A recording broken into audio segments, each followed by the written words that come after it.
अमीर बनने को सब लोग तैयार हो तो ध्यान से सुनना जो बोलने की कोशिश कर रहा हूं। तो इनके बारे में आज डिस्कशन करेंगे और आप मेरे ख्याल से सारे लोग तैयार हैं। पैसे से पैसा कैसे बनाएं उसके बारे में डिस्कशन कर लेते हैं। तो चलिए फटाफट से शुरू करते हैं। चलिए तो सबसे पहले तो ये तो मैं बाद में बताऊंगा आपको, चलो मैं पहले ही बता देता हूं कहे कि पैसा कहां से लाएं, उसके बारे में खैर अपन डिस्कशन करते। तो चलो सपोज करते हैं कि आपके पास पैसा है थोड़ा बहुत, मान लो आपके पास आपके 1000 रुपए भी सैलरी है, 100 रुपए होंगे, 1000 रुपए सैलरी है, 900 रुपए खर्च कर दिए होंगे, 100 रुपए होंगे, कुछ तो होगा जो भी आपके पास पॉकेट में है। ठीक है, अपन तो मिनिमम से शुरू करते हैं क्योंकि मैं जानता हूं 100 रुपए भी बहुत बड़ी बात होती है। अगर आप मिनिमम रुपए पर भी हो तो देखो, अगर आपके पास पैसे हैं, ठीक है, जरूरत आपकी पूरी हो चुकी है, तब उसके बाद अगर थोड़े बहुत अगर आपने सेव किए हैं तो वो सेव्ड पैसे कहां लगाएं, ये सवाल उठता है। तो सेव्ड पैसे कहां कहां लगाए जा सकते हैं? एक तो आप लगा सकते हो बिजनेस में। अब बिजनेस में थोड़े पैसों से काम ही नहीं चलता, प्रॉब्लम ये है। ठीक है, अब मैं एक बता देता हूं, पर वैसे ये बात, अगर आपके पास पैसे हैं तो आप बिजनेस लगाओ, बिजनेस में लगाओगे, ये रिस्की बहुत ज्यादा है लेकिन इसके रिटर्न का कोई मुकाबला ही नहीं है। अगर वो बिजनेस चल पड़ा तो इसके रिटर्न का कोई मुकाबला नहीं है। इसका मतलब बिजनेस सबसे ज्यादा प्रॉफिटेबल है अगर आपको अपने आप पे यकीन है और अगर आप हाई रिस्क उठाने को तैयार हो तो। लेकिन हर किसी में ये मादा नहीं होता क्योंकि बिजनेस के लिए रिस्क भी बड़ा होता है, डिफिकल्टी भी ज्यादा होती है। क्यों? एक तो बिजनेस का आइडिया सेलेक्ट करो, फिर उसमें इन्वेस्टमेंट अच्छा खासा होता है। 100 रुपए से तो काम चलेगा नहीं, है ना। 100 रुपए से काम चल भी सकता है अगर हम लोग यही सोचें कि चलो चाय की थड़ी खोल लेते हैं। चाय की थड़ी में क्या लगता है, मतलब थोड़ा बहुत इधर से उधार लिया तो चल सकता है, but that is a small business.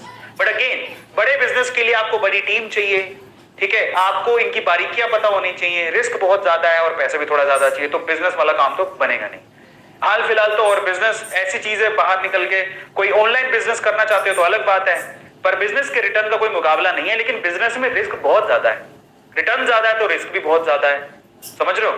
तो और इतना समय भी, सबसे इंपॉर्टेंट चीज क्या है, बिजनेस में समय भी बहुत लगता है। इतना तो समय हमारे पास है ही नहीं, इतना टाइम कैसे देंगे।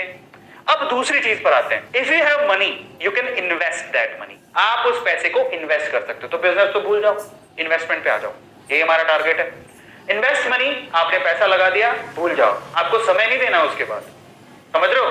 अब इन्वेस्टमेंट कहां कहां होती है जरा आप समझो। सबसे पहले तो इफ यू हैव मनी, अगर आपके पास एक्स्ट्रा अमाउंट है आप क्या कर सकते हो, आप एफडी में डाल दो, आरडी में डाल दो, पीएफ में डाल दो।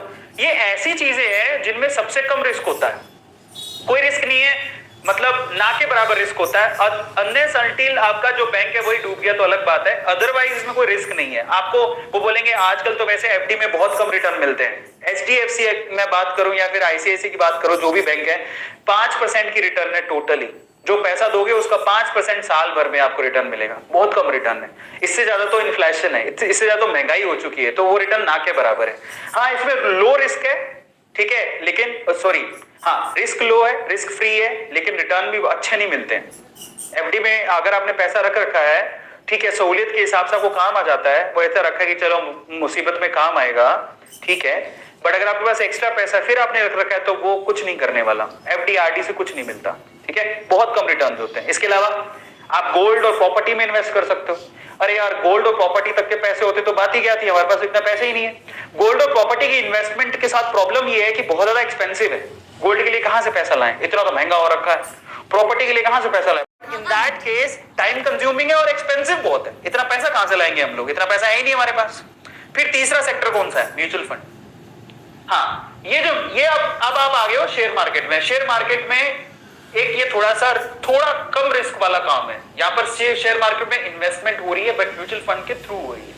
ये लेस रिस्की है एज कंपेयर टू डायरेक्ट आप जो शेयर खरीदते हो, लेकिन यहाँ पर एवरेज रिटर्न्स मिलते हैं। अगर आप म्यूचुअल फंड में पैसा लगाते हो, एसआईपी कर रखी होगी बहुत सारे लोगों ने, तो यहाँ से जो रिटर्न मिलते हैं वो मैक्सिमम कितने होंगे, 7% से लेके 15-18% तक रिटर्न मिलता है।